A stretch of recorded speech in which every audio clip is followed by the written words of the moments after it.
Early in the Second World War, John Maynard Keynes of the British Treasury and Harry Dexter White of the United States Treasury Department independently began to develop ideas about the financial order of the post-war world. After negotiation between officials of the United States and United Kingdom and consultation with some other allies, a joint statement by experts on the establishment of an international monetary fund was published simultaneously in a number of allied countries on April 21, 1944. On May 25, the US government invited the Allied countries to send representatives to an international monetary conference for the purpose of formulating definite proposals for an international monetary fund and possibly a bank for reconstruction and development, which was later part of the World Bank. Early in the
The International Monetary Fund and the World Bank were both created at an international conference convened in Bretton Woods, New Hampshire, United States in July 1944.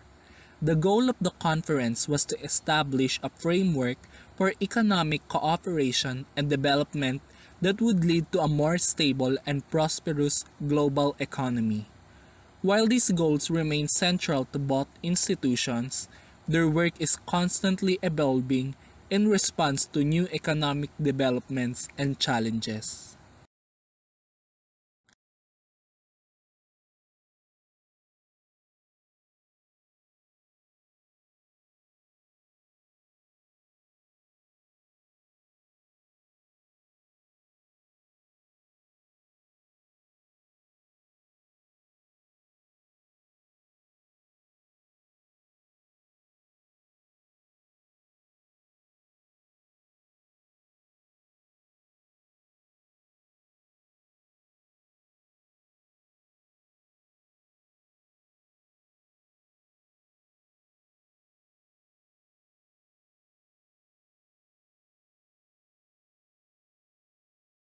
The picture shows the governments of different countries who participated in the international conference.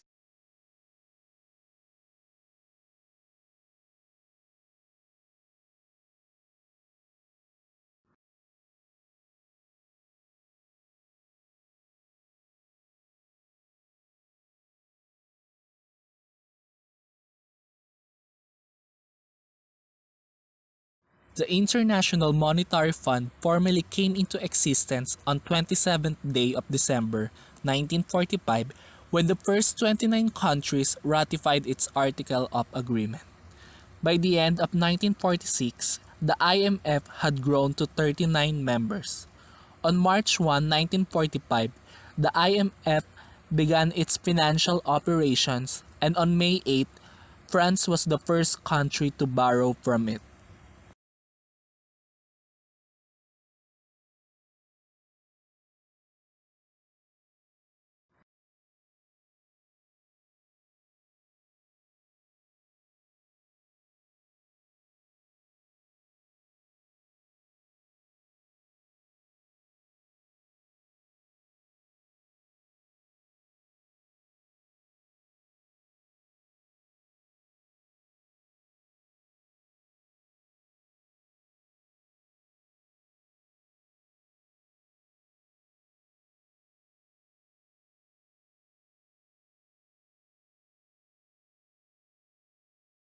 What is the difference between the World Bank and International Monetary Fund?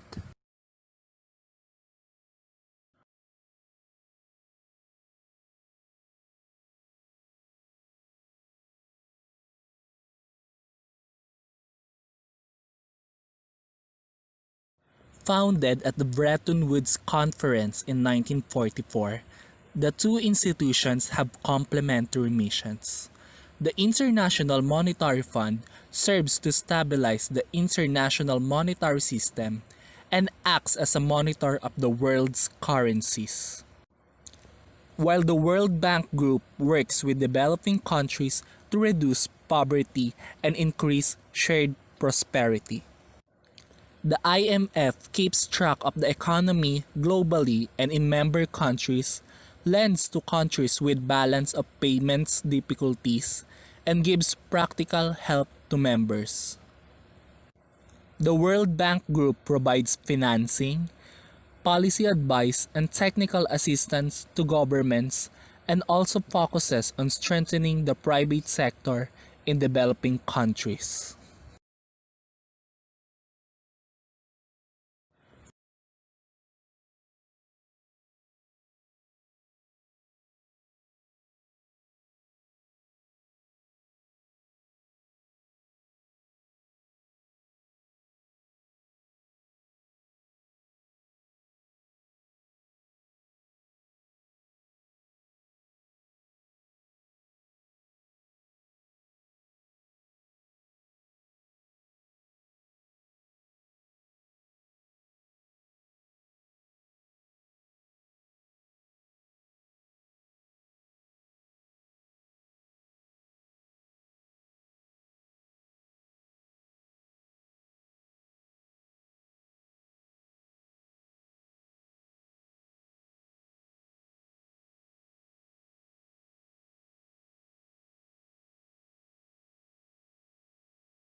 As for membership, countries must first join the International Monetary Fund to be eligible to join the World Bank Group.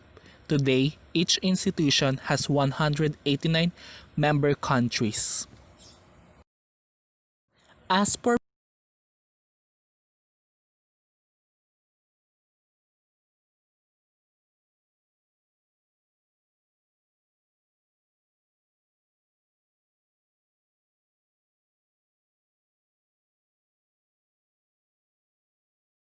My name is Franz Ortiz, and on behalf of Tres Obidos, my co-members, I will be the one who will discuss to you the structure and the hierarchy of International Monetary Fund and World Bank. So let us just ask ourselves, what are the structures or what the important structures and hierarchy of both International Monetary Fund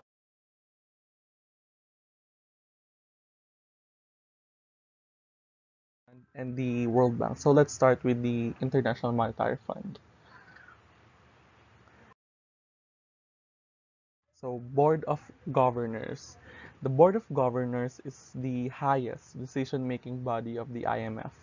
It consists of one governor and one alternate governor for each member country. The governor is appointed by the member country and is usually the Minister of Finance or the head of the central bank. While the Board of Governors has delegated most of its power to the IMF's executive board, it retains the right to approve quota increases, special drawing rights, allocations, the admittance of new members, compulsory withdrawal of members, and amendments to the Articles of Agreement and bylaws. In addition, the Board of Governors also elects or appoints executive directors and is the ultimate arbiter on issues related to the interpretation of the IMF's Article of Agreement. Voting by the Board of Governors usually takes place by the mail-in ballot. So let's proceed for the next one.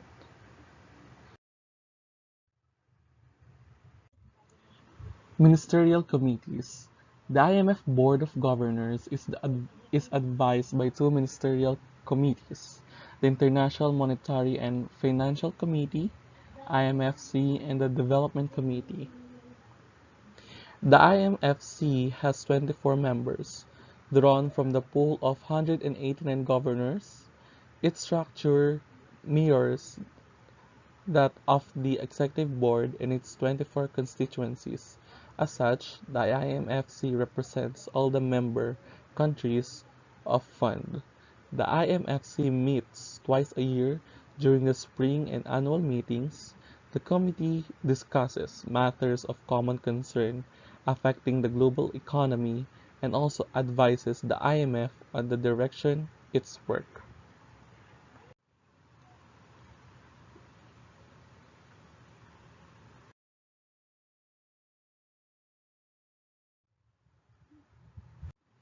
The Executive Board. The IMF's 24-member of Executive Board conducts the daily business of the IMF and exercises the powers delegated to it by the Board of Governors, as well as those powers conferred on it by the Articles of Agreement. With the entry into force of the Board Reform Amendment on January 26, 2016, the all-elected Executive Board has been in place since the subsequent election took effect on November 1, 2016.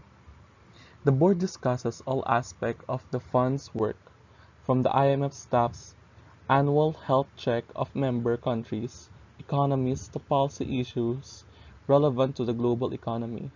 The Board normally makes decisions based on consensus, but sometimes formal votes are taken. The votes of each member equal the sum of its basic votes and quota-based votes. Therefore, view in a document knowing as a summing up informal meetings may also be held to discuss complex policy issues at a preliminary stages.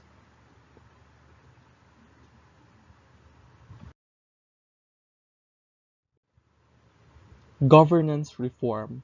To be effective, the IMF must be seen as representing the interests of all its 189 member countries. For this reason, it is crucial that its governance structure reflect today's world economy. In 2010, the IMF agreed wide-ranging governance reforms to reflect the increasing importance of emerging market countries. The reforms also ensure that smaller developing countries will retain its influence in the IMF.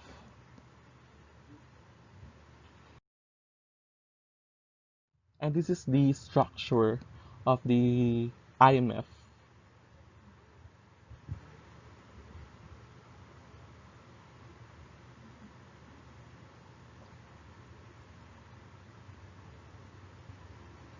Then let's go to the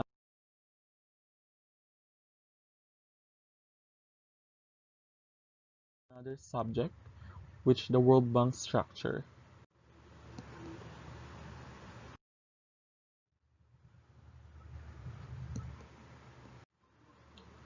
First, International Bank for Reconstruction and Development, IBRD.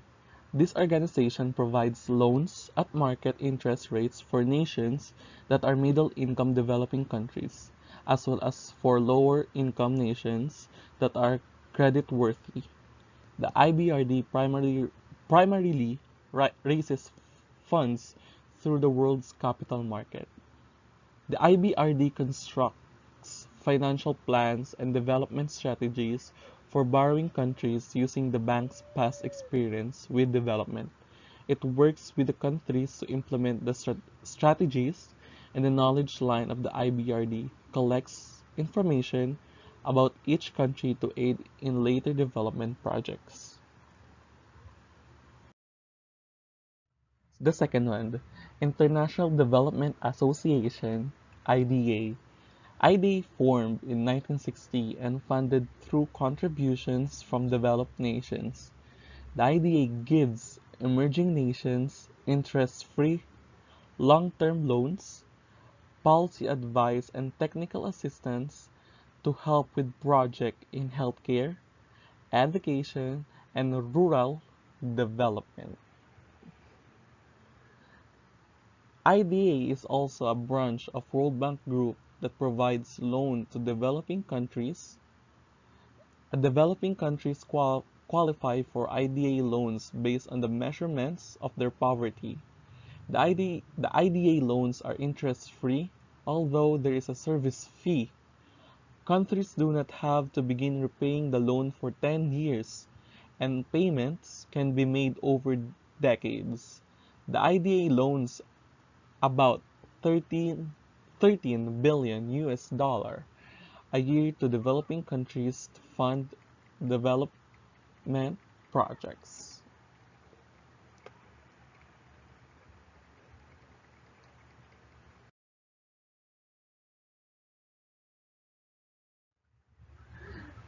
The third one, the International Finance Corporation, IFC. A private investors help bankroll the IFC's loans, equity financing and loan guarantees for business dealings in emerging countries. The IFC finances investments in countries that borrow from the World Bank, and it provides advice to their governments and major businesses. It was created in 1956. The IFC is independent from World Bank both financially and legally, but it is still part of World Bank Group. It is led by its own board of governors, which consists of representatives from each country, usually the country's equivalent of a minister of finance, represent, represents the country's interests at the IFC.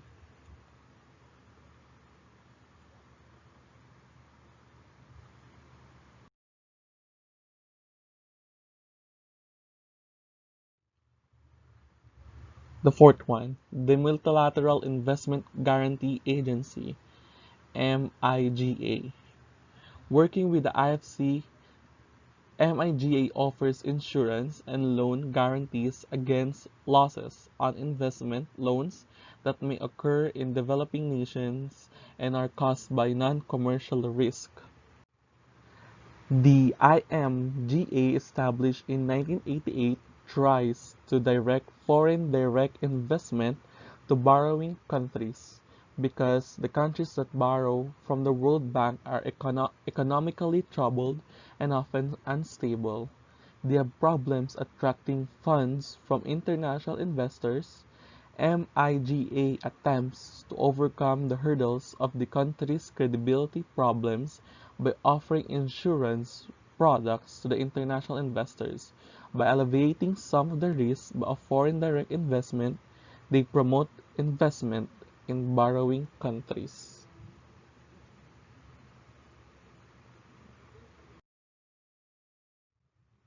The fifth one, the International Center for Settlement of Investment Disputes, ICSID, essentially offering the arbitration of disputes over investments between investors and their hosting developing nations. The ICSID operates independently of the IBRD to be somewhat objective in its decision. The International Center for Settlement of Investment Disputes maintains autonomy, but it works closely with the World Bank organizations and borrowing countries. Its purpose is to arbitrate disputes that arise as a result of foreign investment in countries that borrow from the World Bank. It provides a forum for parties to discuss problems that is removed from the possibly biased or corrupt judicial fora of individual countries.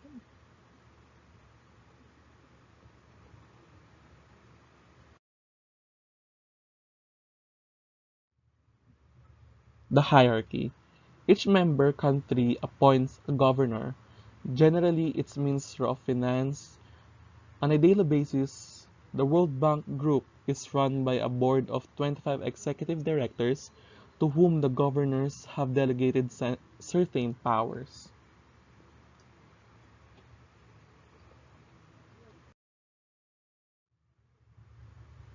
The IMF and the World Bank continue to be amongst the most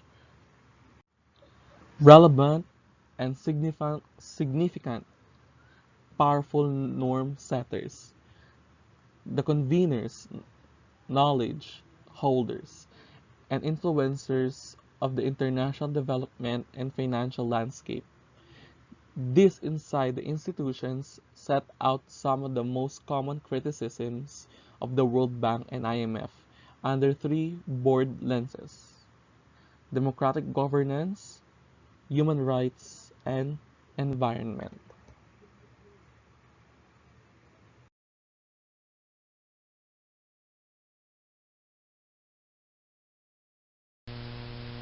I am now going to discuss about the International Monetary Fund and World Bank goal, objectives, and activities.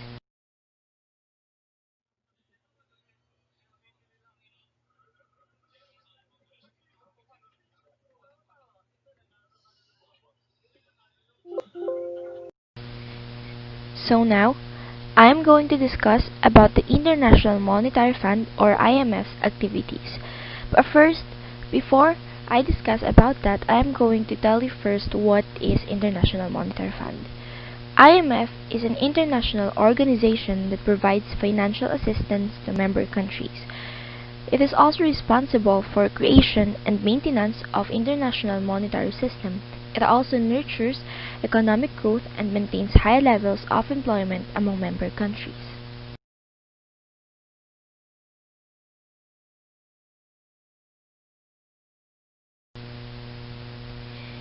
International Monetary Fund objectives. The main objectives of IMF as noted in the Article of Agreement. First, international monetary cooperation. The most important objective of the fund is to establish international monetary cooperation amongst the various member countries through a permanent institution that provides machinery for consultation and collaboration in various international monetary problems and issues. The second one would be is to ensure exchange stability. Another important objective of the fund is to ensure stability in the foreign exchange rates by maintaining orderly exchange arrangement among members and also to rule out unnecessary competitive exchange. The third one would be the balanced growth of trade. IMF has also another important objective to promote international trade so as to achieve its required expansion and balanced growth. This would more likely ensure development of production resources and thereby promote and maintain high levels of income and employment among all its member countries.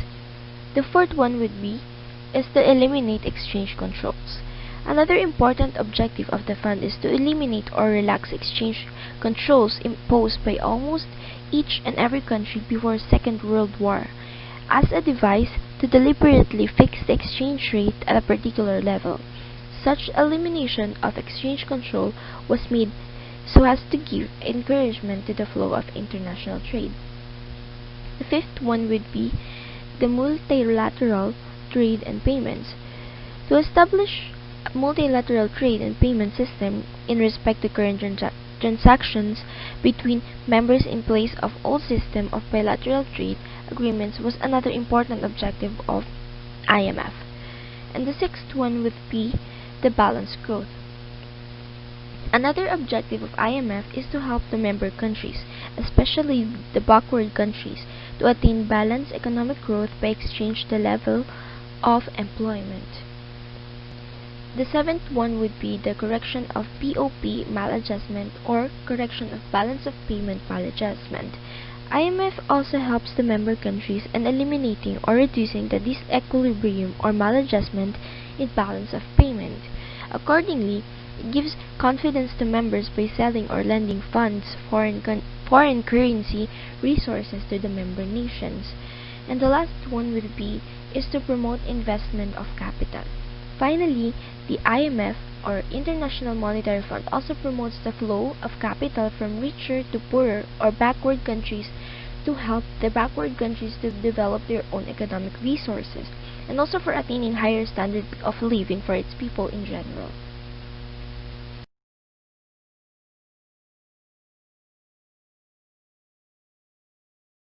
International Monetary Fund's activities or IMF's activities. First, it is a policy advice to member countries. What do we mean by that? It is a policy recommendation that is simply written as policy advice prepared for some group that has the authority to make decisions, whether that is a cabinet, council, committee, or other body. Policy recommendations are the key means through which policy decisions are made in most level of government.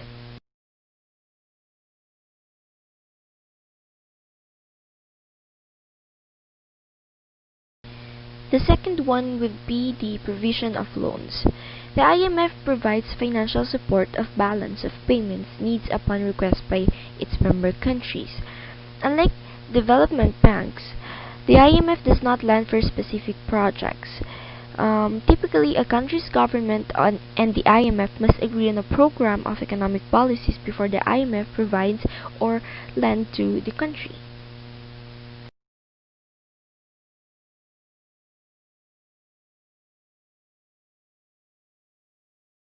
And the third activity would be the research, data, forecast, and analysis of global economy. The IMF publishes a range of time series data on IMF lending, whether it would be exchange rates and other economic and financial indicators, manuals, guides, and other material on statistical practices at the IMF in member countries and of the statistical community at large are also available.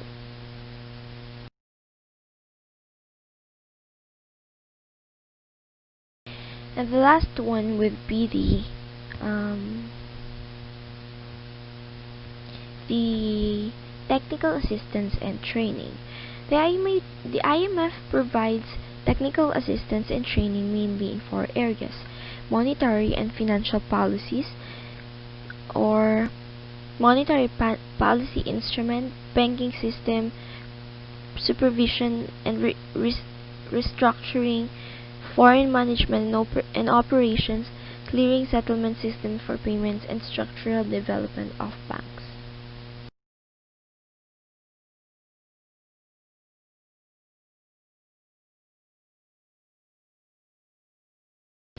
Let us now move into World Bank.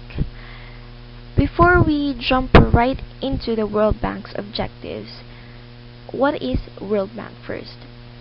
World Bank is an international financial institution that provides financial and technical assistance to developing countries for development programs.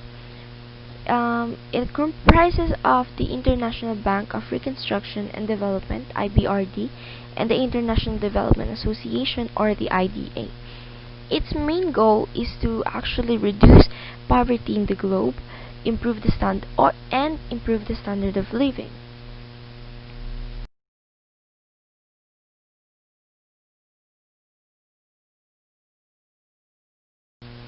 Let us now talk about the World Bank's objectives.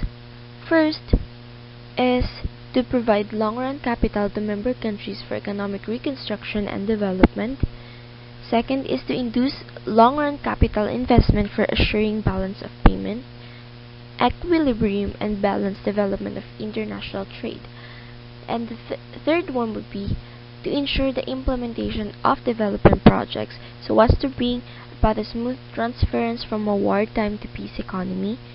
And the fourth one would be to promote capital investment in member countries by the following ways.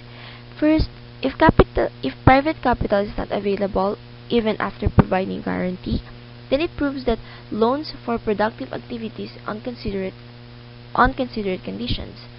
The second one would be to provide guarantee on private loans or capital investment.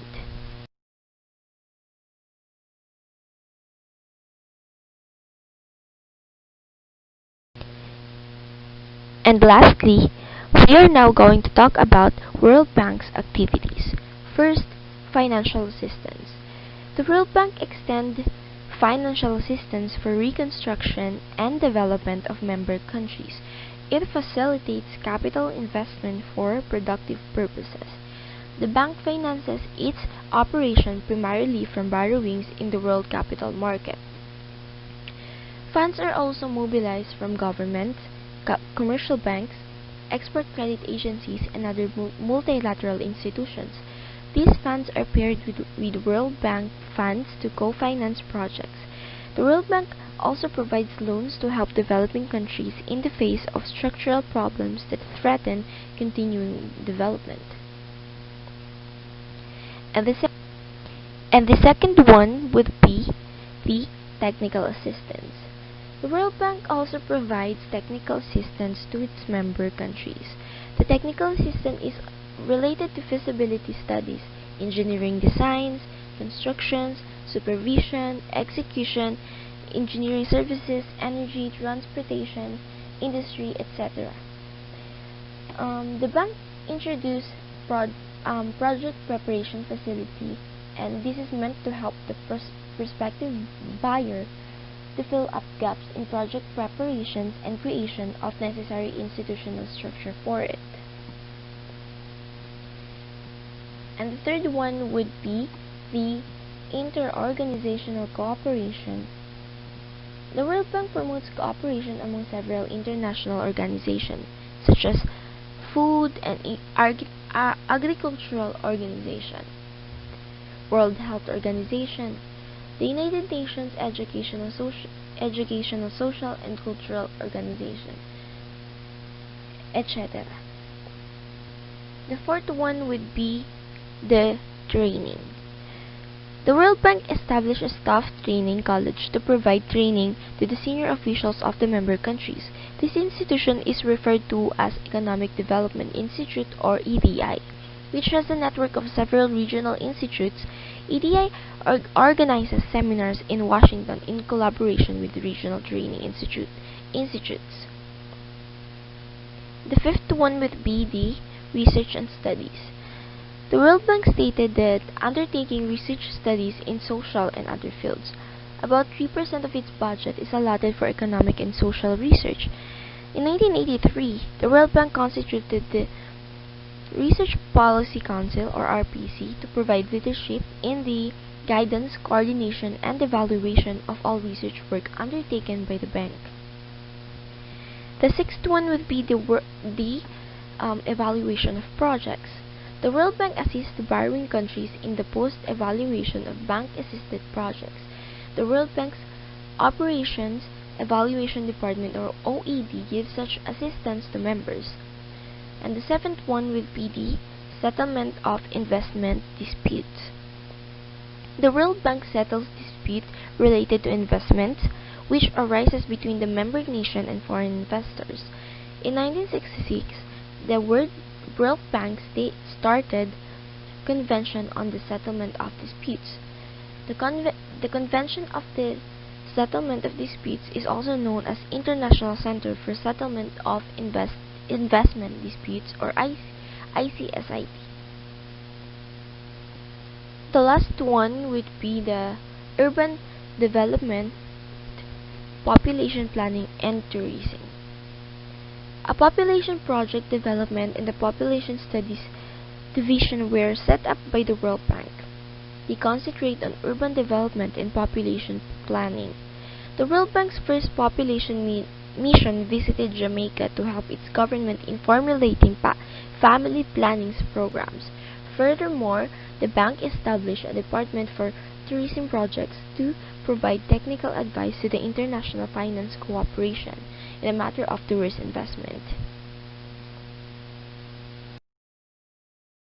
Which the performance of International Monetary Fund, IMF, and the World Bank, and the role it has played in the international community. So, dito tatanungin natin, ano ba, kung kanina na tackle na natin yung mga activities nila. So, dito, the performance itself na kung ano nga ba yung nagawa nila at sa mga gagawin pa nila at ano ba yung mga role nila, ano pa yung mga role nila sa international community. So, first, tanungin muna natin, ano ba yung difference ng International Monetary Fund at ng World Bank? So, first, International Monetary Fund is a global monetary and a financial regulator and facilitator, lend short term. Please take note the short term, the word short term. Loans directly to national government to tide over Bank of Payment crisis, get its fund as contributions from members, deals only with national or federal government, not dealing with private sector or NGO, and also IMF loans are for bailing out countries from crisis. So dito naka-highlight yung bailing out or bailout.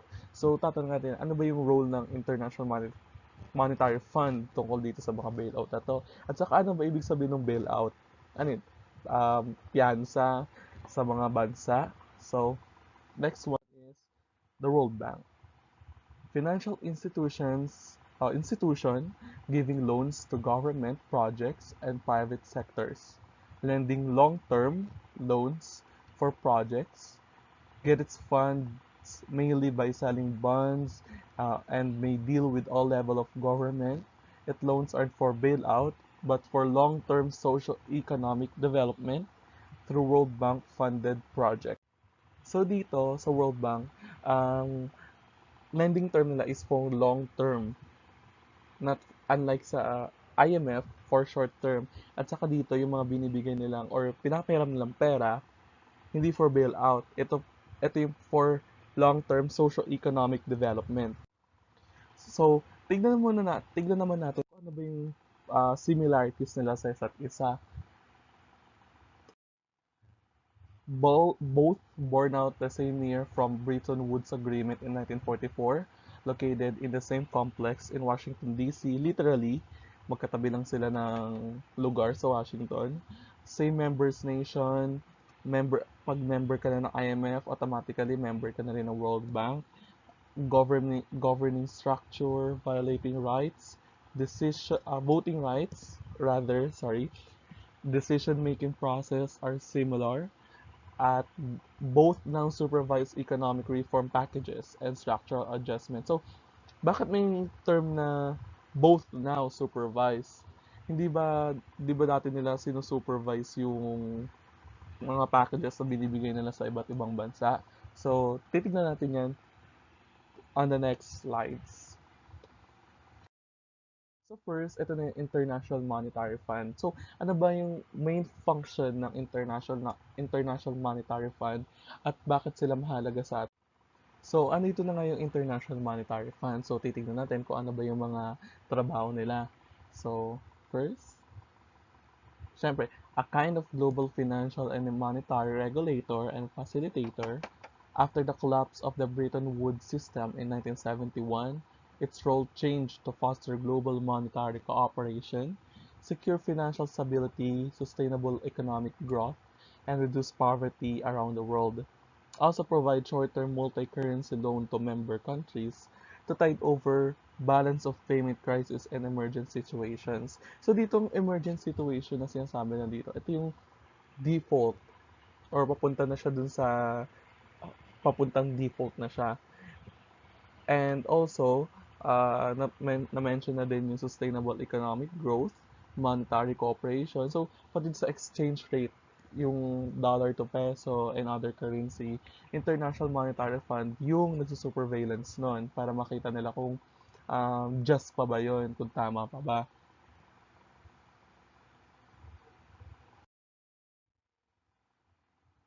And next one, during the global financial crisis in 2008, isang sub-Saharan countries or sub-Saharan African countries yung apektuhan. And example na rin dito yung sa Ghana. So, IMF provides assistance to Ghana to respond in 2008 crisis. So, according to IMF report on impact of the global financial crisis on sub-Saharan Africa, ito yung nakalagay doon sa report nila. After the global financial crisis of 2008, African countries were hit hard. The demand for imported goods from Africa declined, and international growth rates slowed. Global financial crisis weakened the external position of net importers of food and fuel, caused inflation to accelerate and dampen growth prospects. The global financial crisis initially affected advanced economies emerging markets, and low-income countries in different ways. In response, ito na yung trabaho ng IMF. IMF proactively made billions of dollars available to places like Ghana. With this support, Ghana growth rate increased over 9% in 2011 and remains one of the Africa's frontier emerging markets. So, nung natamaan yung Ghana and the other African countries, syempre hindi lang naman Ghana yung tinulungan ng IMF, may mga ibang countries na lang din silang tinulungan. Proactively, yung IMF, nagbigay agad sila ng billion of dollars kasi kung hindi ito ma-actionan, pwedeng mapunta sa recession yung Ghana. Parang hindi na sila ulit makabangon. Take note, isa din sila sa mga emerging markets before 2008. But, nung dumating yung 2008 global financial crisis, doon lang medyo nagka-problema. However, nung 2011, 9% agad yung growth rate nila. So, from 2009, 10, 11, alaki agad nung tinaas ng growth rate nila. So, nakabangon agad sila with the help of IMF. Also, eto din sa IMF, nagbibigay din sila ng mga precautionary loans. Ano ba yung precautionary loans na to? So, okay. The Precautionary and Liquidity Line, PLL, builds on the strength and broadens the scope of the Precautionary Credit Line, PCL. The PLL provides financing to meet actual or potential balance of payments need of countries with sound policy and is intended to serve as insurance and help resolve crisis. So isipin na lang natin itong IMF at saka World Bank, isa silang napakalaking credit card company or bank. Siyempre, pag kumuha ka ng credit card, may mga credit card term and conditions, policy, ganun din sila. Kasi, kahit ano pa rin naman sabihin natin, IMF and World Bank, bangko pa rin naman sila. So, kung magbibigay sila ng pera, hindi naman sila papayag na hindi nila makuha yung pera na yon, 'di ba? Malulugi din sila doon. Ito yung IMF. So, para nga siyang credit card na kung broke ka ngayon, kung wala kang pera, or mawawalan ka na ng pera, swipe ka lang sa IMF, parang gano'n. Swipe ka lang sa IMF, then, bibigyan ka na ng pera, or, in other term, papahiramin ka na ng pera. Hindi bibigyan, papahiramin ka nila ng pera para pang band-aid solution lang muna dun sa problem na mayan kayo. So, ito nga yung precautionary loans na to. So, example, IMF board approves 750 million precautionary program for Kenya with the following conditions. First, the Treasury needs to reduce the fiscal deficit which averaged 7.7% of the GDP in the 2018-2019 financial year. So, yun yung unang condition na magbabawas sila ng mga gastusin sa financial year 2018 and 2019 para makahinga muna yung economy ng Kenya. Next one, expect the government to make tax and expenditure reforms that do not hinder economic growth nor subdue the private sector. So, syempre, kailangan hand-to-hand yan. Parang may gagawin yung International Monetary Fund, may gagawin din yung government ng Kenya para ma-resolve itong problema nila. Kailangan yung Kenya, hindi naman nila isubdue or pahirapan yung mga private sectors, yung mga company na magtayo ng business sa bansa nila. Kailangan i-engganyo naman nila para yung flow ng pera umayos din at saka hindi naman laging umasa yung Kenya sa tulong ng IMF.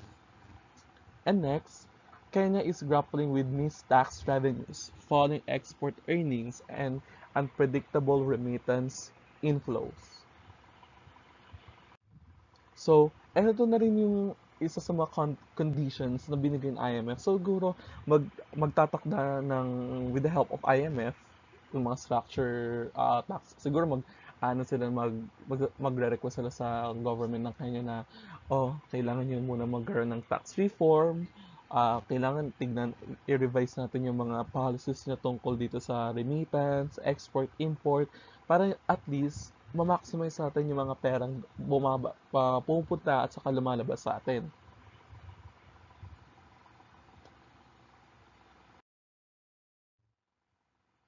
So next one, ito yung number one priority ng IMF. Ito yung parang number one role nila na parang hindi naman sa hindi kaya ng World Bank, parang hindi lang ito yung scope ng World Bank. Ito yung pagtungkol sa bailing out or bailout, IMF talagang number one. So, the first question is it possible na mabankrupt yung isang country? Siyempre, hindi kayo makakasagot kasi pre-recorded to. No? So, yes, it's possible na mabankrupt sila. Pero paano? Paano sila mababankrupt? Kasi imagine, magkaiba naman yung kung mababankrupt yung tao sa country. Parang ano na mangyayari pag nabankrupt sila? Di ba? So, ito na yon yung plano ng IMF. And, magpa-flash ako ng mga picture dito. Any idea kung ano yung pumasok sa isip nyo agad, please unmute your mic at saka sumagot kayo. Okay? So, the first picture, yan. So, meron dito ang Greek architecture na may nakalagay na Greek economy. Yan. And nakalagay ulit ang EU, the European Union Restoration. Alam, may mga support, may mga construction, no? Pero mukha siyang hindi siya mukhang restoration, mukha siyang reconstruction or construction na nga ulit, 'di ba? Kasi totally devastated or shattered na yung Greek economy, kung makikita natin doon sa picture. And next one, yan. Andito na ulit si EU at saka si IMF. And again, nasa Greek economy. Parang nakafocus yung picture, yung dalawang picture sa Greek economy, no? So, third picture, yan.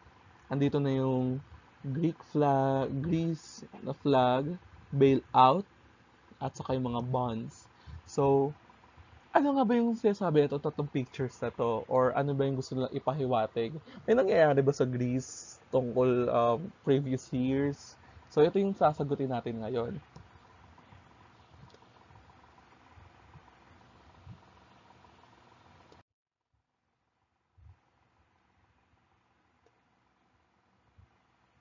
Yan, the Greece debt crisis. So, ano ba yung nangyari dito at saka anong role na ginampanan ng International Monetary Fund para hindi sila mapunta sa bankruptcy or sa tinatawag na default bailout? So, titignan din natin kung ano ba yung ginawang bailout terms or bailout plan ng EU at ng IMF.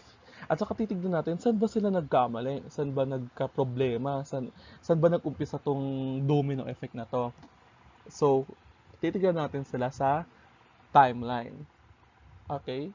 So, on January 1 or January 1st, 1999, Euro currency was launched. So, ipinakita na to ng European Union sa buong mundo na may bagong currency na gagamitin ang European Union or the Eurozone na mga countries which using the Euro currency, the Eurozone. However, Greece is a part of Europe, pero hindi pa sila kasama sa Eurozone o sa European Union. So, on January 1st, 2001, Greece decided to officially join the Eurozone. So, ano ba itong ipinapangako ng Euro at ng European Union at ng Eurozone na yes, free free trade, international trade, na-harness ba talaga ng Greece yung full potential ng euro, which yes, drastically from 2001 paakyat ng 2, 3, 4 nagkaroon ng mataas ng spike ng growth rate ang Greece. Ang makikita dito nun na-harness na nila yung full potential ng euro, nagamit na nga nila, nakikipagsabayan na sila sa top countries ng European Union. UK, France, Germany, nakikipagsabayan na sila noon. At dahil nga doon, nagkaroon din ng pagkakataon na mag-host ang Greece sa 2004 Olympics. So finally, parang syempre kapag nakapag-host ka ng historical historical sports competition in the world, parang kaya mo, parang yes, nagawa mo na lahat, parang kayang-kaya na. Parang syempre, bragging rights na 'yon sa bansa mo dahil bibihira lang ang mga bansang magkaroon ng opportunity para ma-host ang Olympics. Hindi naman lahat ng bansa nagkakaroon ng um, privilege na makapag-host ng Olympics. So, 2004, yan na nga, nakapag-host na sila ng Olympics, tumataas na nga yung mga growth rate nila. Pero, there's a big but doon sa growth rate ng Greece. Dumating ang 2008 at Greece was hit so hard of global recession in 2008. So dito na parang gumigiba na yung um, economy or ng growth rate ng Greece. Parang instead na tumaas siya, unti-unti na siyang bumababa, bumubulusok pababa. At dahil nga din sa global recession ng 2008, ito ang naging bunga niya. Athens stock exchange plummeting to 65% in 2008. Parang, what? Anyari? Parang yun yung big anyari na question mark. Anyari naman sa 2008. Parang, from 2004 nakapag-host pa sila ng Olympics. Then, 5, 6, 7, 2008. Nandito na yung global recession. Anyari sa kanila, parang bigla silang nabulaga ng global recession ng 2008.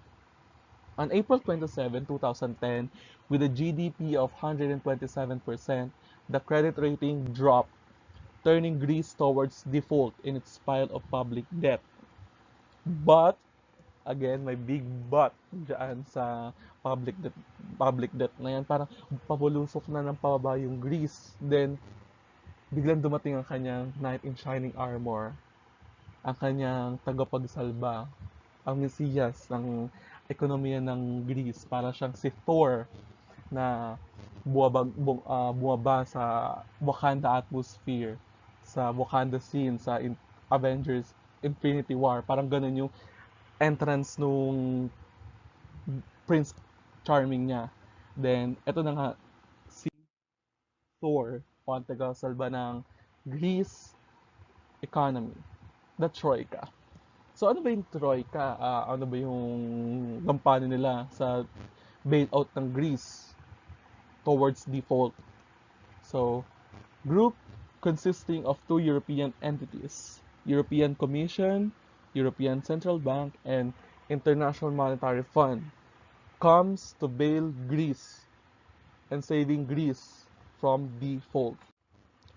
So, ito yung trabaho ng Troika na isalba ang Greece sa kumunoy ng default. Parang wag hayaan yung Greece na lumubog sila dun sa default nila, sa patong-patong na mga debt, mga utang nila, at saka sa mga bonds. No? So, kasama na rin dito ang European Commission, European Central Bank, kasi Greece is a part of EU. At saka syempre ng International Monetary Fund dahil yan naman talaga yung trabaho ng IMF. So, ano yung plano?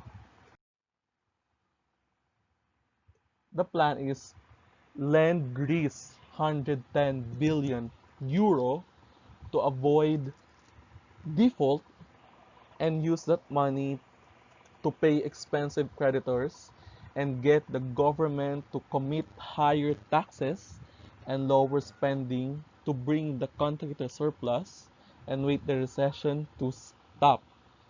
So, eto na din yung conditions na sinasabi kanina na sige, the Troika will lend 110 billion euros to Greece However, kailangan nila munang commit ng higher taxes at saka babaan yung spending nila. So, for example, magkakat ang Greece ng budget for education.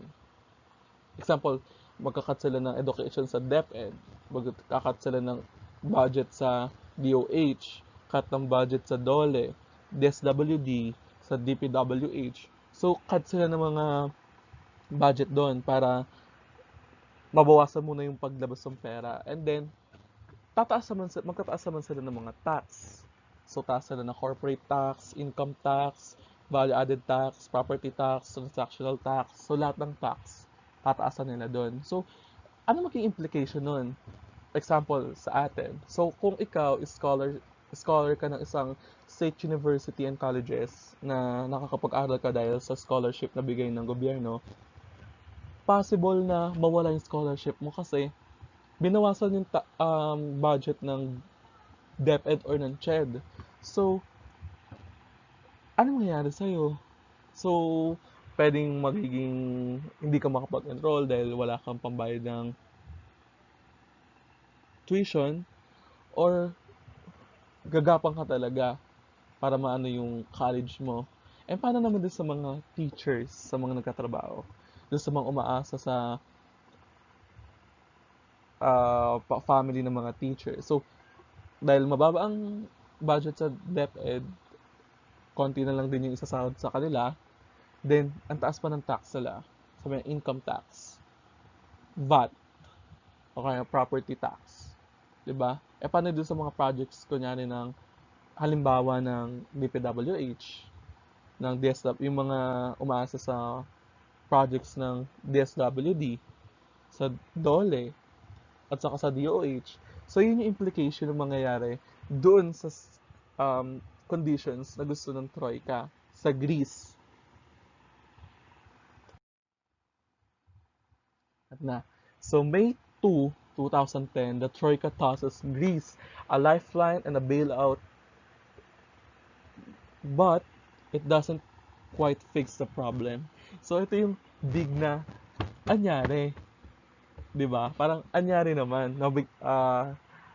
Nagbigay na ba ng 110 billion euros? Is it enough to, ano yun, malift yung Greece sa debt crisis nila? Hindi pa. So, it doesn't quite fix the problem. So, ibig sabihin, hindi nasolusyonan or kahit sabi mo gano'ng kalaki yung halaga niya, hindi nasolusyonan or hindi nabigyang siguro tapal dun sa debt crisis ng Greece. So, ano ulit yung plano nila? So, syempre, hindi naman sila papayag na lumubog ulit yung Greece. So, here's the new plan.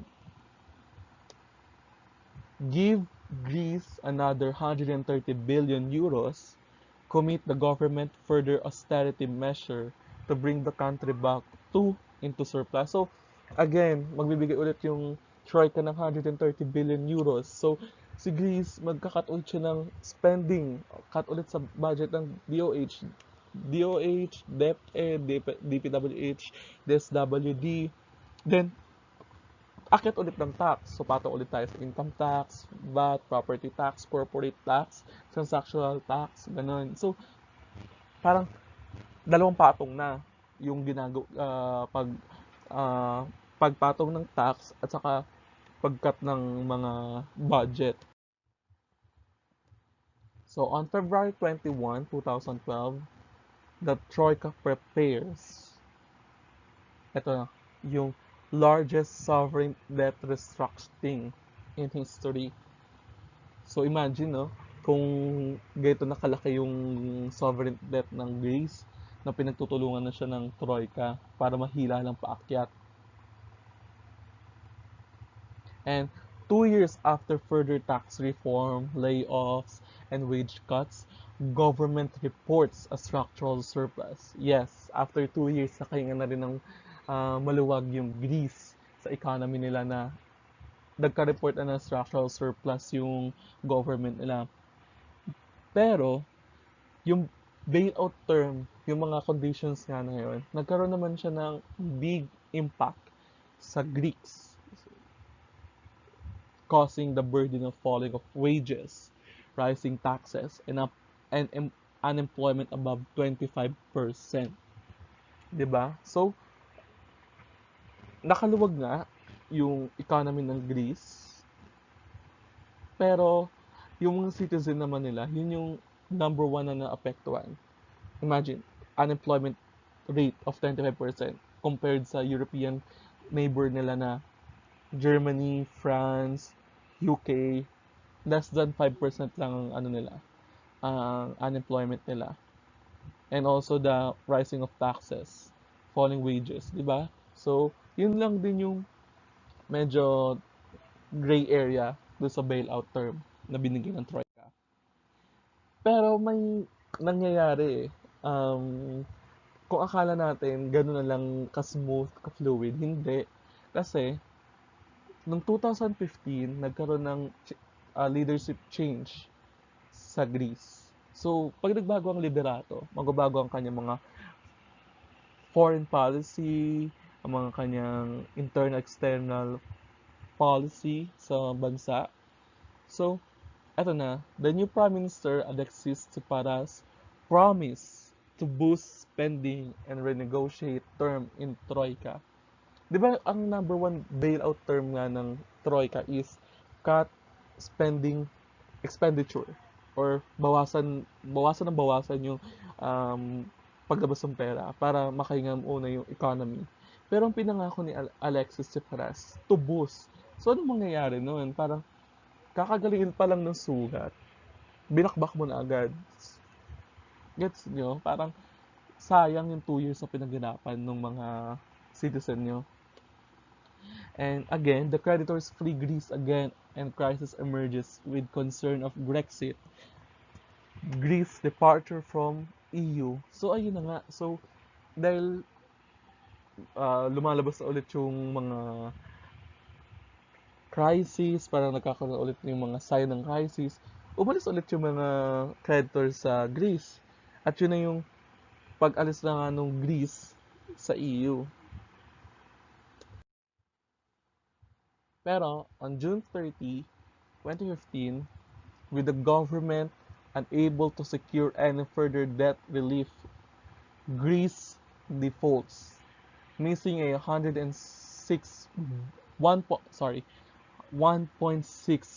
billion euro debt to IMF, the first developed country to do so. So, ito na nga yung kinakatakutan ng Greece. On June 30, 2015, nag-default sila. Na-miss nila yung pagbayad ng 1.6 billion euro sa IMF. So, di ba, parang ang laki ng consequence na nangyari sa Greece.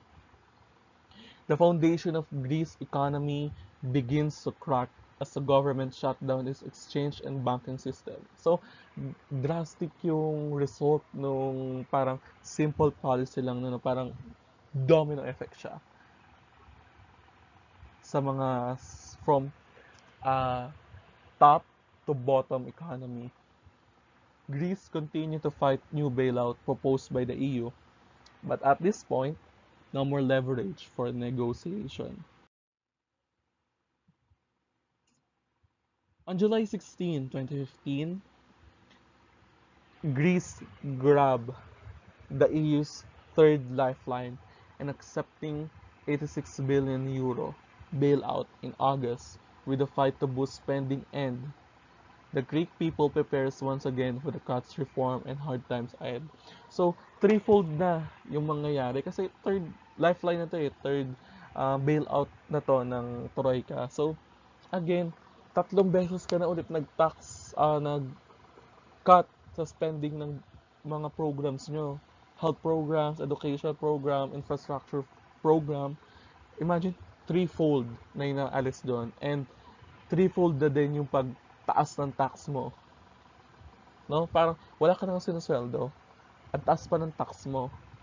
Ganun yung implication na nangyari sa Greece.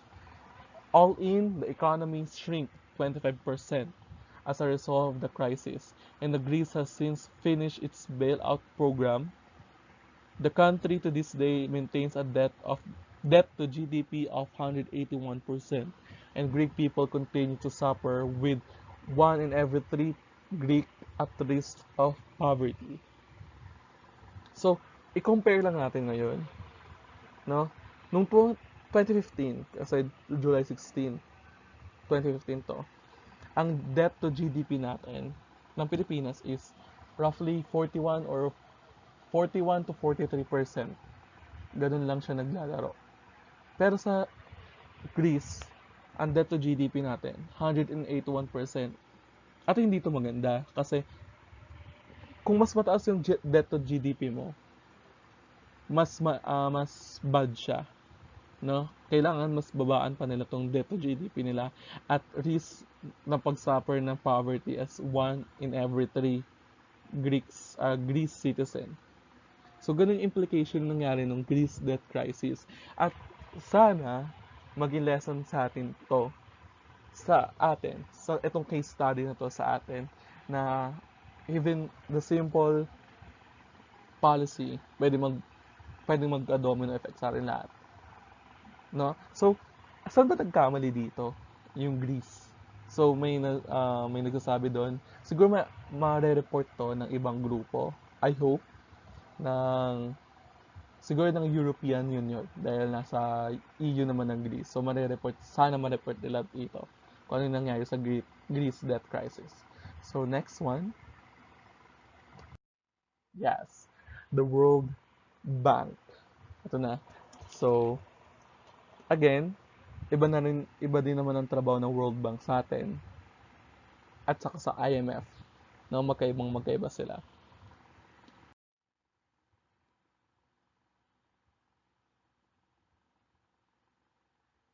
So, etong IMF at saka World Bank, na-establish siya after the World War II. So, bakit? 'Di ba? Parang ito nga yung first branch nila na International Bank for Reconstruction and Development. So, syempre, maraming countries, especially in Europe, devastated after the World War II. Nagkaroon ito na nga ng IBRD, which nagbigay din sila ng land, ng pera para for reconstruction ng mga facilities and economy in Europe, especially France, dahil sila ang devastated, shattered ang economy nila during the World War II. So, anong trabaho ng World Bank? So, give financial assistance to countries, mainly in Europe, that needed to rebuild after war. So, yun na nga. Kailangan na i-rebuild after the war. And number one priority to ng World Bank, reducing poverty and development, providing funding and resources in projects in some of the poorest countries in the world, promote global economic stability, make countries less vulnerable to crisis, promote higher living standards, and provide vital help to countries that need it. So ano nga ba yung mga World Bank initiatives na gustong manggampanin ng World Bank? 'Di ba? Yung mga gusto nilang resolbahin as soon as possible. Diba? World Bank on climate change. The Climate Finance and Initiatives. The World Bank Climate Change Fund Management Unit is home to climate finance initiatives that deliver innovative and scalable climate and environmental action. With more than $5 billion in capital, these initiatives catalyze private sector capital to finance a scale-up climate action. So itong climate finance initiative na to, available naman siya sa World Bank website. So if you're interested, nandun siya, readily available siya doon. So, ito na yung first initiatives nila, 'di ba? Climate change. So, may gampanan din yung World Bank sa climate change. Kung paano mapahina or ma-delay yung climate change sa mundo.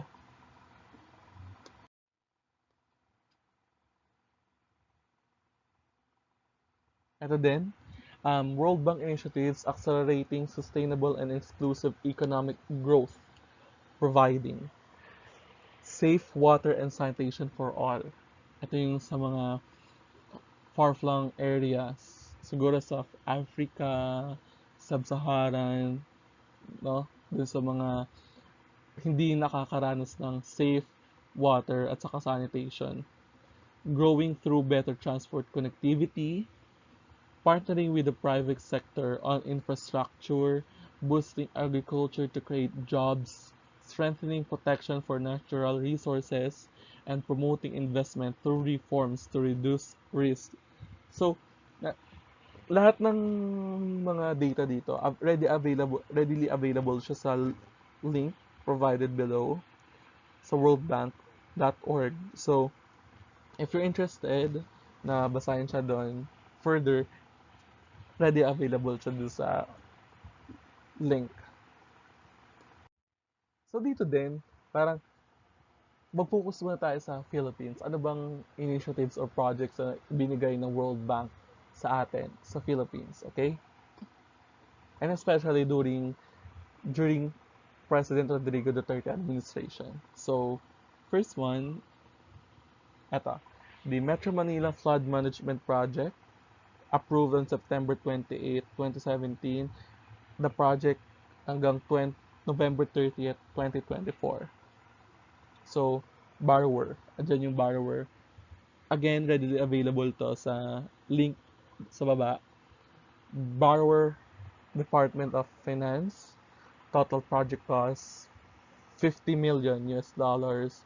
Implementing agency, Metro Manila Development Agency, MMDA, and team leader, Jup. Basta, yun na yung apelido niya. So, ito yung mga, one of the projects or initiatives na ginawa ng World Bank during President Duterte administration.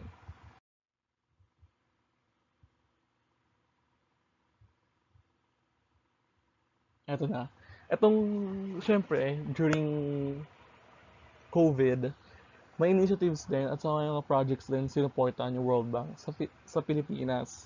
Ito na yung isa pa, yung COVID-19 Emergency Response Project in the Philippines. April 22, 2020 to December 29, 2023. 3 years ang project na to. No? So, medyo tatagal pa rin talaga yung project na to sa atin. So, syempre yung borrower, dahil bago pa lang din yung project, hindi pa masyadong nalalabas or hindi pa updated dun sa World Bank website. So, ang nakalagay lang doon is yung total project cost na $100 million at saka yung team leader na si Sutayut MS. Go. Lastly, tungkol na din siya sa COVID Response Development Policy Loan, May 28, 2020 to June 30th, 2021. So, again, nandyan lang din yung total project cost na $500 million at saka yung team leader. And kasi hindi pa siguro updated yung link or nung website ng World Bank, kaya wala pa yung borrower at saka yung implementing agency na yan. Pero mostly siguro ano yan, DOH. Dahil sila din naman ang may hawak yan. So, dito na din sa mga issues and criticism ng IMF at saka ng World Bank. Sinasabi dito na ang IMF at saka World Bank is isang exercise of influence. Kasi kung sino yung mas malaki ng ambag, kung sa ambagan, di ba? Kung sino yung malaking ambag, sila yung mas malaking voting rights or voting capacity. Mas malaki yung boses nila sa mga mas mabababa lang yung ambag. So, syempre, if you're familiar with G7 countries, sila, 'di ba, sa kanila umiikot yung economy ng mundo. Pero nagbabago na eh. Parang nagkakaroon na rin ng reforma dito sa IMF at saka sa World Bank. Nagiging G20 countries na sila, dati 7 to 20.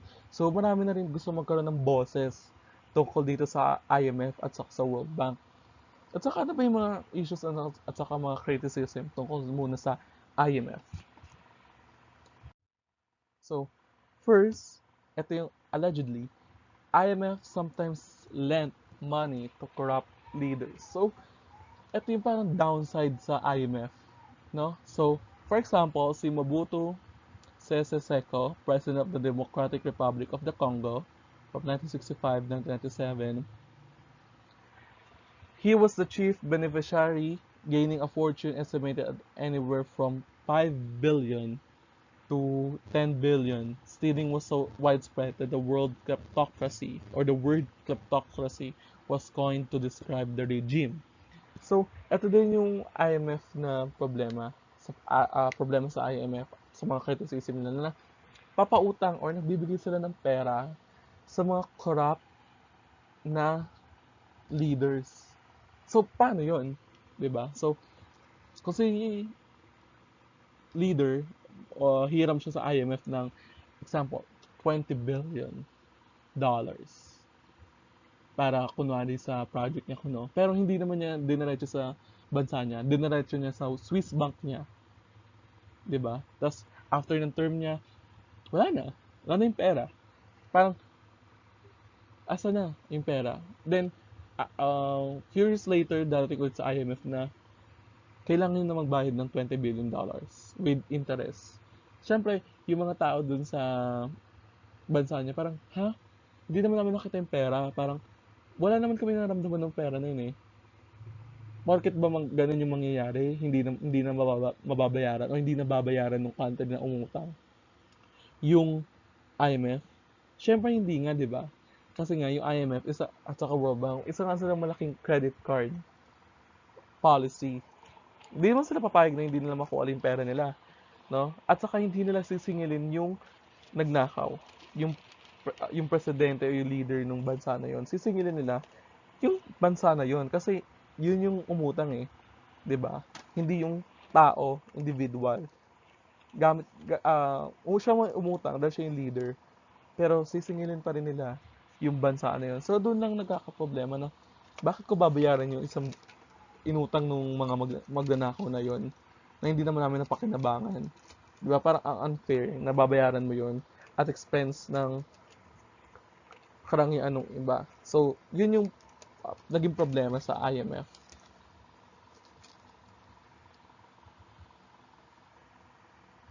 And, paano yon kung hindi talaga namin kayang bayaran? Example. So, syempre, di ba may mga terms and condition yung IMF pag nagpautang sila. So, pwedeng pumunta yung IMF directly sa bansa nyo, then palitan nila ng mga policy nyo na para makapagbayad kayo ng utang, magkat kayo ng budget for this project. Kunyari, halimbawa sa education, o cut muna ng budget sa education, sa health, infrastructure, sa social benefits. Ganon, para mabayaran nyo kami. Kasi hindi kami papayag na hindi kami mabayaran. Kasi inutang nga yun eh. No, kailangan din nilang makuha yung inutang na yun sa bansa, hindi dun sa nagnakaw sa Swiss bank niya. So, IMF can send in people to reconstruct your economy and at your spending because you will be paying us back our money. Babayaran nyo o gusto nyo yung pera namin.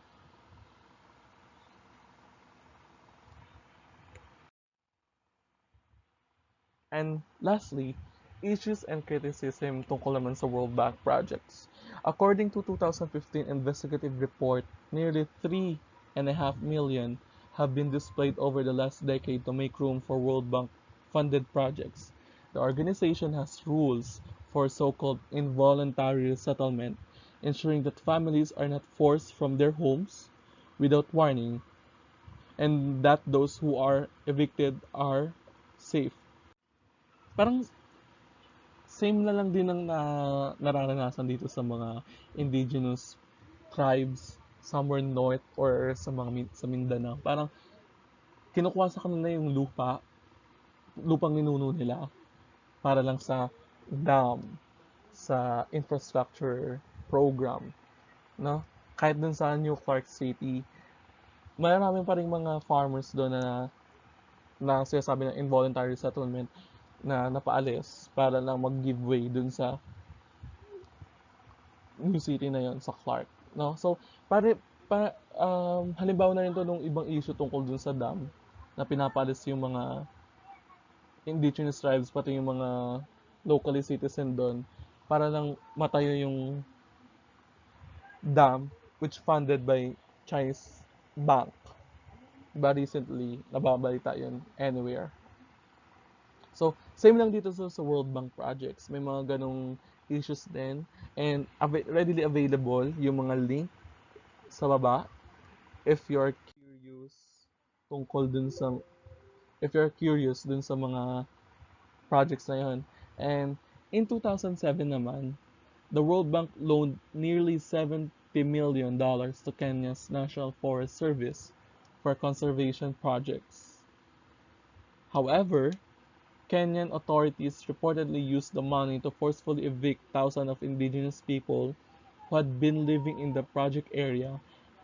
Between 2007 and 2014, up to thousands of indigenous homes had been ransacked or burned. Yun nga din yun, yung mga implications nila, 'di ba? Parang nabigay na ng World Bank yung pera. Kaya nga previously, 'di ba, na ano doon na now supervised. Kasi yung supervise na nila kasi previously parang pag nagbigay sila ng pera, that's it. Tapos na yun. Bahala na yung country na yun, i-manage yung pera kung saan niya gusto, kung saan niya gusto i-gastusin.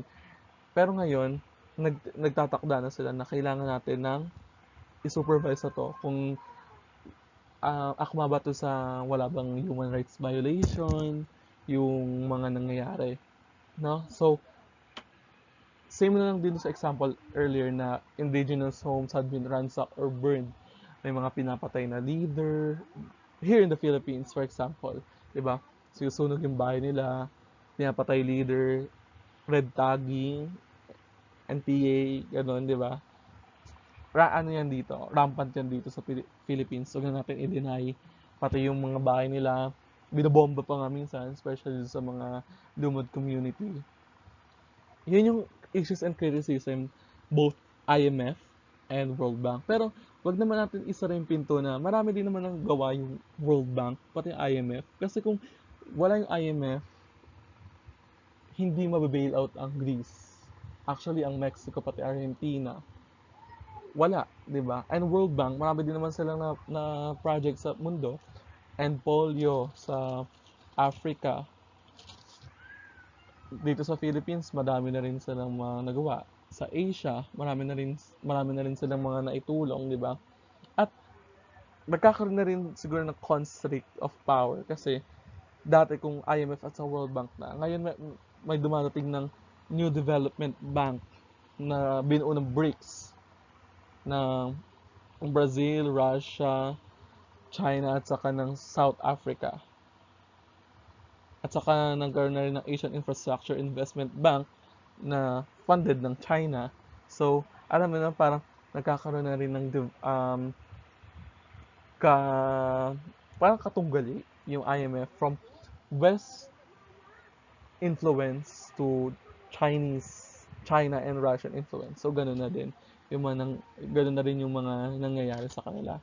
Okay?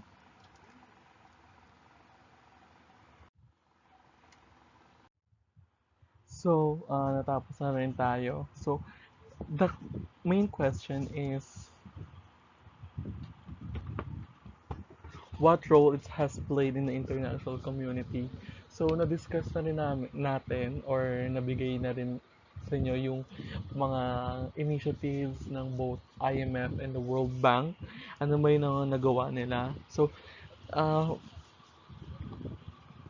yun pa lang sa mga nagawa nila, ang laki na ng mga role na ginagawa nila for the international community tungkol sa health, infrastructure, connectivity, communication. Parang big help yung dalawang institution na yun, banking institution na yun sa mga developed countries at saka sa mga developing countries like ours, like in the Philippines, na nabibigyan tayo ng priority nabibigyan tayo ng tsansa na ma mapalakas pa o mapaganda pa natin yung quality of life natin through the help of the IMF and the World Bank. So, thank you so much for listening. I hope marami kayo natutunan tungkol sa International Monetary Fund and sa World Bank. And yeah, keep safe, and love y'all.